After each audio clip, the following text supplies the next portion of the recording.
Actually, I first wanted to be a stewardess because that was such a romantic and glorious career as far as I could tell. And then I found out how much they made, which at the time was about $12,000 a year, and I figured out pretty quickly that I could not live on that. So ever since I've been involved with writing books and running my own business, I couldn't imagine doing anything other than this. You know, writing books for Microsoft Press has given me a freedom to set my own schedule and to choose what I do with my day and what I do with my year, and it's been a really wonderful opportunity. I never wanted to grow up, and I probably have not grown up to this day. I'm 68 years old, and I still feel like I'm 18. I think that as an author, you're basically self-employed. You're working on a contract, you might get royalties, but you can pick and choose when you want to work. That is, do I want to take 6 months off?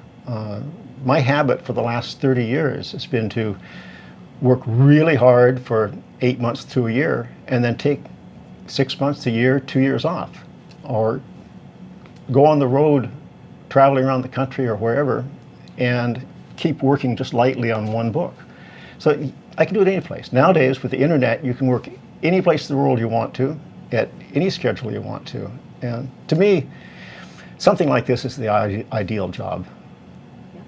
I do suffer from writer's block from time to time, and what I do is I put off the actual writing until the last possible minute, so I absolutely have to get it done. I use some words that I probably shouldn't in front of people who probably shouldn't hear those words, and then I just go really heads down in a quiet room and start from the big picture and move down to the little picture, and after a few minutes of that, it just all starts to flow. But I really do need to take the quiet time away from the other responsibilities that I might have as either a business owner or a mother, and just step back and be a writer. I don't usually suffer from it very much because in technical books you really lay out your basis, how you're going to do things, and it leads you through the process. But occasionally you just can't come up with something. And for years I've done push-ups. If I do push-ups till my arms won't move anymore, it's amazing how easy it is to come up with something to write. I usually try to set aside time when I'm not pressured by other things. As Joan says, it's hard to multitask a lot. And if something like this, you're really kind of trying to develop the concepts for. So I like to write in quiet spaces and so on, and that usually avoids the writer's block problem at all. I always send an email message to my team saying, I'm closing Outlook so I can work on the book. And the only time that's really backfired on me is when I was working on the Outlook step-by-step books, which are my favorite books to write. I mean, I'm passionate about Outlook, but I would try to shut down Outlook to work on the book, and then of course I would have to open it up again to do the research, and that was a little difficult.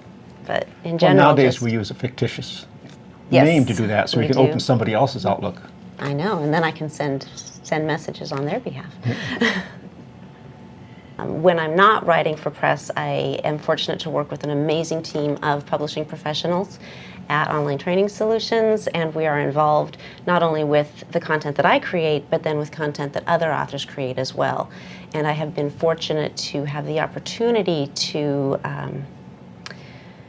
help to form some standards around the way that content goes out to the public, and it's always been very important to me that Microsoft Press be the publisher that puts out the best quality technical training, and that people know they can always count on a Microsoft Press book to be the actual inside word on the technology. So I'm always working one way or another. But you didn't address what you do when you're not working. You do take time off. I do, and when I take time off, I go on vacations far, far away, usually places where it's difficult to get internet access. We're going to be going on a cruise this week to Alaska, and I just recently got back from Cancun, which was a wonderful experience, what I remember of it. But I like to work very hard, and I like to play very hard. When I'm not working on technology, books, whatever. I like to be outside. I like to do physical things. I ride a big motorcycle. If I can go on a long trip, I like long trips. I kayak. We have a sea kayak, and I live in Sequim, Washington. I've got the San Juans, all of that out my front window. No, it's not actually at my front window. We're further from the water. Out my front door, though, not too far. Ride bicycles. Usually try to get in a couple long rides every month. And so it's mostly physical stuff. There's a balance of physical and mental, of sitting in front of a computer. I sit in one of those big exercise balls because it just, otherwise my back goes out.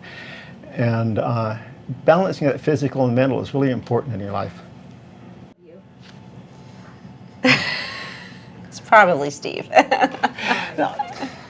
We have different approaches to things, and I really wouldn't want to go down that line too far, but I think that Joan is the far more technically adept author of the two of us. I play, and so maybe I have more fun doing it. I don't know. I don't know. I love writing. I love writing, and what I love is getting my hands deeply into something and then figuring out what's going to be confusing to someone else, and then trying to make that very plain English. And at the same time, I always have to keep in mind, how will this translate into 14 other languages, and could someone be offended by this in any way, shape, or form? So it's interesting. I even find myself sometimes speaking in the preferred Microsoft Press authoring style, which can be annoying, I'm sure. I do something kind of similar to that, in that I like to, which is very easy for me now. As I get older and older, this is very easy. I like to forget everything I know about a program and then start as if I were a beginner at it, and stumble over the same things that people stumble over, and then try to explain that to myself. How would I try to understand that particular process? Why do I click there? Why do I move that? Of course, we started this back in the DOS days. We didn't click and move, you know, but you have to figure out what the beginning user is going to be looking for. And I think that's one of the reasons that generally the Microsoft books, the step-by-step books, they take it from the user's point of view. And they're not trying to prove how brilliant our writers are, because, you know, we're just kind of ordinary people who use these products. We're here to help you out.